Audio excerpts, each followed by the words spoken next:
5% lagi loh untuk sekarang efek pasif dari shield absorbnya. Dan ingat, ini adalah best of 5 series. Best of 5 series. Stamina adalah hal terpenting di sini. Betul. Gak boleh terlalu buru-buru, gak boleh terlalu menunggu-nunggu juga. Iya, harus pas banget timingnya. Harus pas Harus timingnya. bener-bener perfect banget.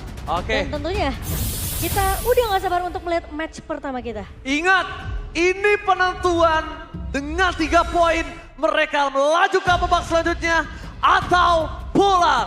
Jadi MPL Playoff Arena minta tepuk tangannya. Karena sebentar lagi kita akan membuktikan siapa The Kingslayer sesungguhnya. Geekfam kah dengan Nile atau Superawat dengan Dewa United? Go to the land of down. Perebutan title The Kingslayer kali ini akan dipertaruhkan di match yang pertama. Apakah sang legenda Awad Supriyadi mampu untuk membuktikan itu semua kepada pemain-pemain dari Geekfam? Wah, sebuah pertanyaan yang sangat-sangat bold. Dan itu akan kita saksikan untuk 5 pertandingan Best of 5 Series kita kali ini.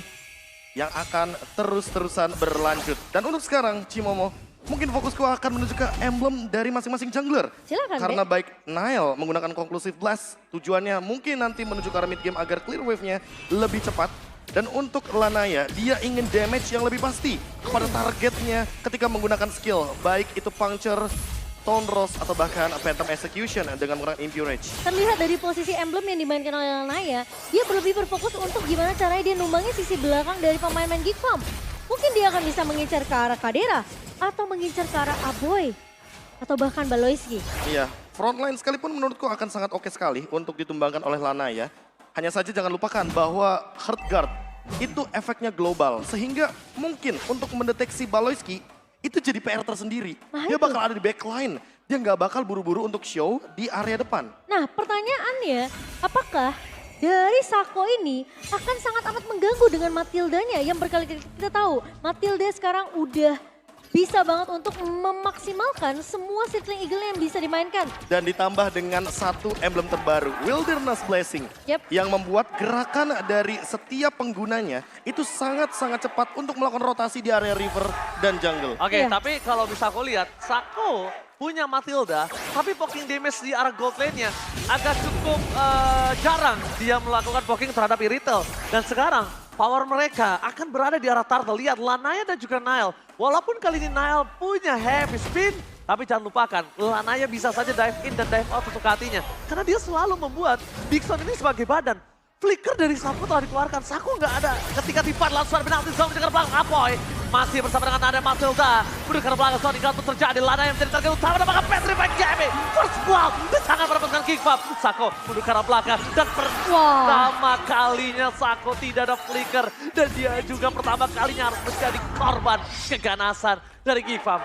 Turtle Lane diamankan Geekfam. No contest for this time. Wow, look dengan satu buah Petrify yang begitu penting, dia langsung menumbangkan sisi penting dari Dewa yaitu Lanaya. Dan bahkan sekarang udah mulai masuk invasi ke area dari tim Dewa United. Namun untungnya Lanaya masih bisa untuk menggunakan Retribution-nya untuk mengamankan Orange tersebut. Iya, untungnya masih ada satu buah Retribution yang begitu on point barusan di area orange buff.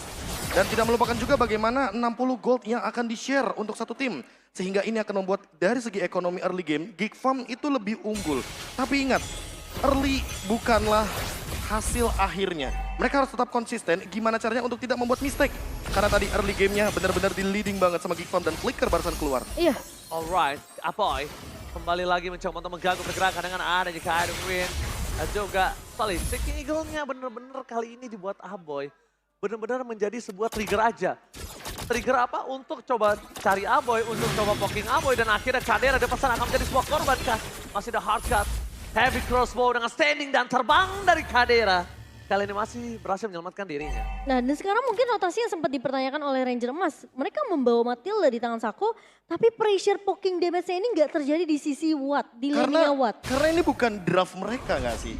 Ini bukan draftnya Dewa yang biasanya mereka akan all in dengan ganking karena gold lane. Tapi ini hero poking damage, hero yang bisa melakukan setup. Dan Matilda, dan biasanya Chow, Iya, itu dia. Kaja, Franco, hero yang terlalu all in. Picks off Ini metode. beda metodenya. Yes. Dan Dan- sekarang kalau kita lihat dari gerakannya, mereka malah lagi dan lagi dari Geek Farm menuju ke arah dari turtle-nya. Oke, dan bahkan aku bisa bilang ya, playstyle dari pemain-pemain Dewa ini pun terlihatnya sebenarnya memang membiasakan Awad untuk bermain lebih mandiri, Be. Oke, turtle setup yang selanjutnya, menit yang keempat, bahkan untuk sekarang gerakannya 4 melawan 4. Oke, 4 melawan 4 dan ini kasusnya agak berbeda. Saka udah punya Victory Eagle, Luz lakukan zoning out karena backline. Lanaya belum terdeteksi di mana keberadaan langsung ada satu pasukan yang akan coba dihantam, yaitu Case menjadi korban pertama kembali dari keganasan para pemain dari Geek Farm. Tapi Lanaya out of nowhere langsung terkena sedikit heavy spin. Zoning out terjadi dan bahkan retribution no contest for this time. Penalty shot masuk dari Geek Farm, menuju ke arah belakang. Mereka nggak punya damage, mereka harus menuju ke arah belakang. Pasukan Geek Farm terlalu kuat karena look too strong. Dia terlalu sustain, mereka punya Baloyski sekalipun. Dixon masuk for nothing kali ini. Oh, Geek Farm seakan-akan planning mereka ketika mereka mau coba untuk mendapatkan beberapa turtle. Seperti yang kita udah lihat turtle pertama dan juga turtle kedua, terlihat jelas banget. Inisiasi yang dibuka oleh Luke untuk mengusir pemain-pemain dari Dewa United ini selalu terlihat kayak nggak ada yang bisa dipatahkan dari Dewa United sendiri. Ya, apalagi Black Dragon Transformation dari Luke ini salah satu alasannya Triple kenapa Eagle? mereka bisa nabrak. Oke, tapi tidak akan untuk bermain lebih agresif sepertinya dari Dewa di landing atas. Dan lagi-lagi terulang kembali Jimomo bahwa gameplay yang coba untuk ganking dengan cara melakukan poking damage sepertinya masih belum efisien dari Dewa United Esports. Sehingga mereka mungkin harus mengubah rotasinya menuju ke arah XP laner agar Luke tidak punya Black Dragon Transformation ketika turtle yang ketiga nanti. Itu dia. Turtle penting banget dan kita tahu ada Lanaya di sana. Dengan Venom Execution dia bisa langsung menuju ke belakang, langsung menuju ke turtle. Dan Oke. perbedaan network sekarang udah semakin jelas terlihat sih, Ji. Dan mungkin agak ada tim fight di arah top lane, tapi sekali ini para pasukan dari Geek Farm akankah masuk? Tahu, nampaknya tidak. Dan tadi ada sedikit fun fact di mana terakhir Geek Farm berhasil mendapatkan posisi yang cukup tinggi dari seluruh turnamen yang dia ikuti itu ada di MLI, Profesor KB. Wah, ini contohnya benar-benar mungkin on the way internasional. Oh, menuju ke arah belakang, dapat satu poin kill dari Lanaya. Masih mau lebih menuju ke arah Nile, para pasukan dari Geek Farm. Mereka tidak adanya look, tidak memiliki badan, tidak ada waktu untuk zoning out. Baloyski yang tumbang sekalipun dia bisa datang ke dalam team fight, jadi tidak terlalu berarti. Meskipun begitu, walaupun tadi dia dapetin Angela, aku melihat harusnya bisa direspon di arah top lane sih, Profesor. Oke. Respon di mana kita tahu sendiri bahwa memang Baloyski dengan hard guard-nya bisa global presence. Ya. Dia bisa hadir kemanapun, sekalipun itu turtle atau bahkan gold lane untuk caderanya sekalipun. Iya, tapi sekarang Dewa United sepertinya mereka akan coba untuk merelakan turtle yang ketiga kali ini. Karena sepertinya inisiasi akan dibuka di area bawah. Triple Eagle. Oke, Eagle telah keluar. Menuju ke arah Baloyski, dapatkan KDR. Masih ada harga, lihat langsung damage yang terbesar. Aboy standby in position, mencoba untuk mengejar Sako. Zoning out KDR menuju ke arah Luka. Awat dari pilihan utama, menuju ke arah belakang. Dan flicker save the day. Supriyadi berhasil menyelamatkan dirinya, depakan di sana. Heavy crossbow, standing dan terbang dari seorang Kadera. Berhasil membuat poking damage yang sangat keras. Di balik itu semua, turtle yang belum didapatkan oleh Soto dari Nile ternyata membuat para pasukan dari Geek Farm membuying time sedikit. Mereka memilih untuk menuju ke arah top lane, mereka menuju ke arah turret, dan bahkan Nile mengganggu pergerakan Lanaya di depan sana. Membuat Lanaya benar-benar terpressure dalam kondisi sekarang yang tidak baik, Momo-chan. Ini bukan hanya Lanaya sih yang terpressure, tapi terlihat Geek Farm mereka udah mulai bisa membaca pergerakan dari Dewa United yang lebih berfokus di area gold lane-nya.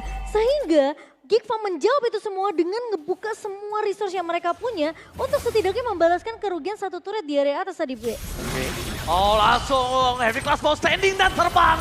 Kader akan sebertan dan bakal tersiksa. No win of nature. Damage selalu besar dari crowd control. Oh, what? Seberapa Supriya dia akan coba ditukar. Langsung ada power open memory. Baloyski akan selamat. Tepakan double kill dari Dixon. Membuat Geek Farm kali ini kehilangan dua playernya. Double kill dari Abe membalaskan semua keadaan yang dimiliki. Dapatkan heavy spin from Nile. Membuat Geek Farm kembali mendapatkan keuntungan dan Lord terbuka dengan sangat bebas. Wow, ini akan menjadi kerugian yang harus ditelan oleh Dewa United di menit ke-8 ini, Be. Terlihat Watt tidak ada yang menjaga. Ketika kita tahu ada Yuzong yang dipick oleh Geek Farm di draft pick barusan, kita ngelihat first pick yang begitu penting untuk mengamankan EXP lane di tangan pemain-pemain Geek Farm. Ini udah mulai menimbulkan satu pertanyaan. Lagi-lagi seperti yang aku bilang, ketika posisi dari Watt tidak ada yang menjaga, apakah ini suatu draft yang bagus sebenarnya dari Dewa di game pertama. Oh, ini bisa work sebenarnya ketika Sako bermain sebagai cover, bukan sebagai inisiator. Sehingga Watt kayaknya harus benar-benar nempel sama Sako, atau bahkan Sakonya nempel sama Watt. Ketika nanti ada Black Dragon Transformation, mereka kabur dengan menggunakan Guided Wing. Dan itu dia gameplay tarik ulur yang dibutuhkan oleh Dewa United Esports untuk saat ini dengan draft ini. Look 303 terlalu all in sehingga membuat teman-teman dari Geek Farm juga all in balik.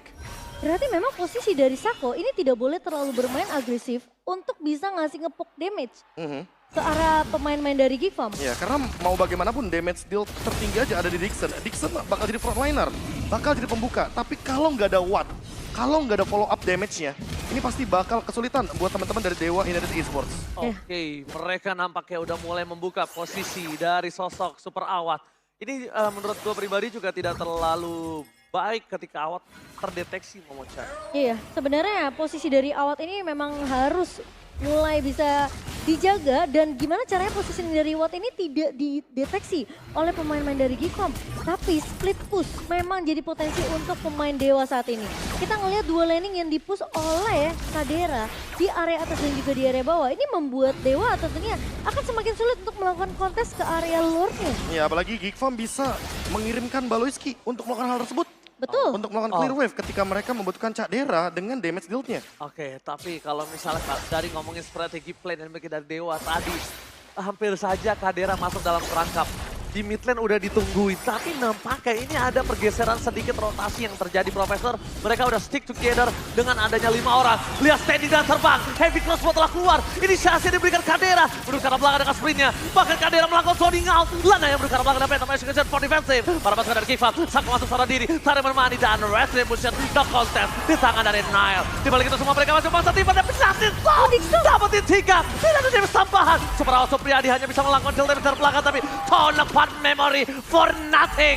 Gak ada yang bisa ditumbangin oleh para pasukan dari Dewa United. Wow, terlihat Dewa United mereka masih butuh beberapa item. Terlihat dari damage yang dimiliki Hamawat ini belum sebanding dengan damage yang dimiliki oleh Geek Farm, Be. Dan siapa sangka bahwa Baloiski membuka hard guard-nya ketika Cak Dera tiba-tiba dengan heavy crossbow dan sprint. Dia yang zoning ternyata. Wow. Betapa mengerikannya motor Ducati barusan yang lewat begitu saja. Standing dan terbang. Dan benar-benar bisa menutup dengan Great Dragon Spear. Hasklaw, Berserker's Fury. 3 item bagi Cak Dera yang sudah cukup untuk melakukan zoning out. Dan Lanaya sekarang perlu effort lebih. Entah dengan Toilet Armor, entah dengan item Immortality. Agar dia mampu untuk menyentuh lini belakang. Terutama untuk Aboy. Jujur ya. Kalau Aboy masih bisa disentuh, tapi kalau untuk Kadera, kayaknya mereka Susah memang banget. depending on Astral Recall deh. Tapi lihat ya Soul Pain, di mana Geek Farm telah bersama dengan Lord yang sudah setengah darah nampaknya akan cukup selesai. Tapi Luke masih mau lebih. Zoning Out dan Diar Backland melakukan pergerakan Zoning Out dan hanya mendapatkan 1 buah turret saja. Setelah itu mereka menarik mundur pasukan dari Geek Farm. Reset kembali Momochan. Wah, kelihatan ya. Geek Farm mereka membawakan permainan zoning out yang begitu sempurna. Terlihat dari semenjak Turtle yang pertama memaksimalkan posisi dari Luke yang bisa ngebuka Black Dragon Transform untuk mengusir Dewa biar mereka nggak bisa nyentuh ke area Turtle. Tapi Oh Lanaya, my god, Lanaya masih mau lebih. Udah ke arah belakang Luke, no Black Dragon Transform. Maka coba dipaksa. sakit Tapi banget. dengan adanya Luke, durability yang kuat dan langsung membuat Kadera menumbangkan sosok Sako yang memang kita tahu Matilda punya power pocket yang tinggi. Kita tahu dia anti sisi. Tapi Matilda tidak sekeras itu, Momochan. setuju. Dan sisi yang dimiliki Geek Farm ini terlalu banyak.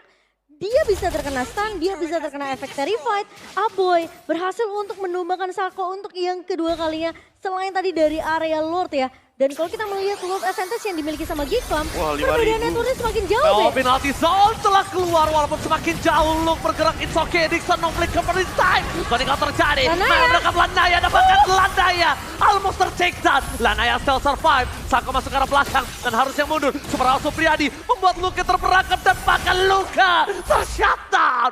Sang naga akhirnya terpotong di depan sana karena nggak ada jalan untuk pulang. Ya terlalu memaksakan untuk bisa menzoning pemain Dewa di posisi turret base di area bawah itu masih aktif, Be. Ya, tapi Dewa United Esports juga membuka setup tim fight-nya tadi pas berempat. Sakonya beberapa detik lagi baru hidup kembali. Untuk sekarang Geek Farm mungkin harus turn down terlebih dahulu. Menunggu Luke dengan Black Dragon Transformnya juga.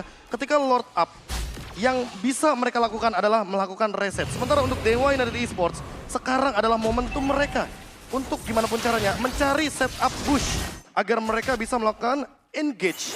Entah dengan permainan front to back atau bahkan jangan-jangan mengincar ke arah belakang Cycling seperti Eagle. sekarang. Oke, kayaknya kita lihat Cycling Eagle-nya for nothing telah dikeluarkan oleh Salsa dan Sako. Di balik itu semua ada retribution dan oh my god. Nail gagal mendapatkan retribution dan diselamatkan oleh Cadera. Di balik itu semua ini berbanding terbalik dengan kita tahu mungkin playoff itu memang memberikan pressure yang berbeda. Karena di balik retribution seperti tadi, ini berimpact sekali ketika Nail berada di posisi top 5 Top Iya. 5. dari jungler yang berada di MPL Indonesia. Tuh, dan bahkan dia berhadapan dengan KRI sendiri ya. Untuk di posisi Turtlemania-nya. Sementara kita melihat memang Geek Farm yang lagi unggul dengan 7.000 net worth sekarang. Terkadang mereka harus bisa... Sako? Orange buff. Diambil. Belum sepertinya.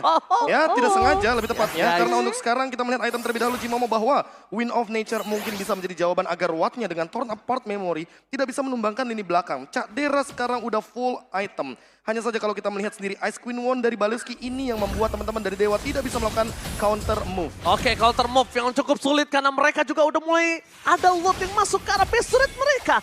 Luka mencoba untuk melakukan sounding out. Blackout lalu transform udah landing menuju ke arah depan. Apakah mendapatkan Geek Farm? Tapi nampaknya base menjadi pilihan utama. Mereka nggak peduli dengan event yang terjadi. Langsung sounding out from Nile Awat terjepit. Gak ada damage. Nile tertinggal dan double kill didapatkan Dewa United Esports. Gak ada yang bisa ngedeal damage karena backline karena Kadera ter-take down. Dan aku rasa heavy spin yang dibuka oleh seorang Nail agak terlalu terburu-buru gak sih, Be? Oh, atau bahkan kita bisa bilangnya teritorial yang salah. Iya, Itu adalah base atau penempatannya ya. ya itu adalah rumah dari Dewa United Esports. Mereka mendobrak secara paksa dan untuk sekarang mau tidak mau harus ada reset dan engage-nya harus hati-hati. Oke, tapi ternyata Lanaya lakukan dive in. Damage-nya nggak berhasil mendapatkan dari sisi Aboy. Menuju ke arah base turret dari para pasukan Geek Farm. Mereka masih memiliki look. Walaupun no black double transform. Para pasukan dari Geek Farm mencoba untuk melakukan sounding out. Arpat memory. Hanya untuk mengusir para pasukan dari Geek Farm. Tapi di balik itu semua, Geek Farm agak sedikit tercounter. Dan lihat dengan lot yang mereka miliki, mereka hanya mendapatkan turret damage. Dan itu juga nggak maksimal. Mid base-nya masih standby di sana, Momocan. Iya, dan bahkan dari Super Minion hanya bisa menghapus dari area atas dan juga area bawah. Sementara Geek Farm, keunggulan mereka 7.000 yang sempat mereka pegang dengan mengamankan dua Lord sekarang sudah mulai terkikis perlahan tapi pasti oleh Dewa United. Pergerakan targeting yang dilakukan sama Geek terlihat jelas banget. Mereka mau numbangin Watt, mereka mau fokus ke arah Watt. Tapi masalahnya Watt ini salah satu pemain yang posisinya begitu bagus. Ini dia nih, Kadera dengan skin terbaru Mobile Legends Bang Bang X Ducati. Langsung di depan sana, tapi lihat Kadera standby dengan motor. Ingat, dia bisa standing dan terbang. Kalau udah mulai standing dan terbang, damage-nya akan lebih sakit. Ya apalagi punya Great Dragon Spear, udah pasti movement speed-nya akan lebih cepat. Dan untuk sekarang gerakan dari Sako ini udah bisa untuk melakukan gerakan-gerakan yang riskan. Gerakan yang